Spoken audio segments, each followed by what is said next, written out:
नमस्कार दोस्तों, मैं स्मृति श्रीवास्तव इंडिया हिंदी में आपका स्वागत करती हूँ। आज 12 सितंबर है। साल के 9वें महीने का ये 12वां दिन इतिहास में अपनी एक खास जगह रखता है। आज के दिन देश दुनिया में कई ऐसी घटनाएं हुई थी जिसे जानना आपके लिए बेहद ज़रूरी है। तो आइए नज़र डालते हैं आज के इतिहास पर।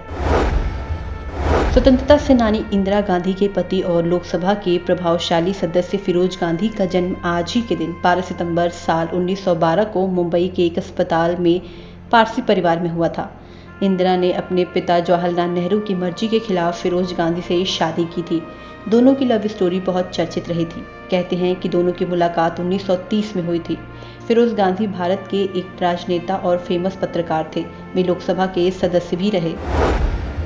Lord Cornwallis fort William presidency के गवर्नर जनरल रहे थे। इन्होंने 1793 ईस्वी में बंगाल में अस्थायी बंदोबस्त के रूप में एक नई राजस्व पद्धति की शुरुआत की। आज ही के दिन 12 सितंबर साल 1786 को लॉर्ड कॉर्नवालिस पहली बार गवर्नर जनरल बने थे। इनके समय में जिले के सभी अधिकार कलेक्टर को दिए गए और इसे ही भारतीय सिविल सेवा का जनक माना जाता है। इन्होंने कंपनी के कर्मचारियों के व्यक्तिगत व्यापार पर प्रतिबंध लगा दिया।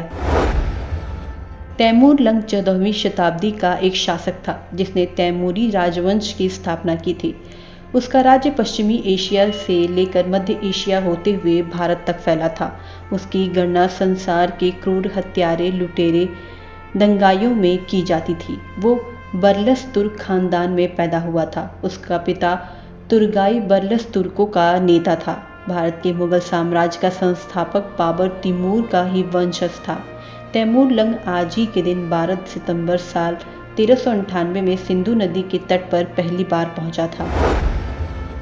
रांगेय राघव हिंदी के उन विशिष्ट और बहुमुखी प्रतिभा वाले रचनाकारों में से हैं जो बहुत ही कम उम्र लेकर इस संसार में आए, लेकिन जिन्होंने अल्पायु में ही एक साथ उपन्यासकार, कहानीकार, निबंधकार, आलोचक, नाटककार के रूप में स्वयं को प्रतिस्थापित कर दिया। प्रसिद्ध रचनाकार रांगेय राघव का निधन आज ही के दिन 12 सितंबर साल 1962 को हुआ था।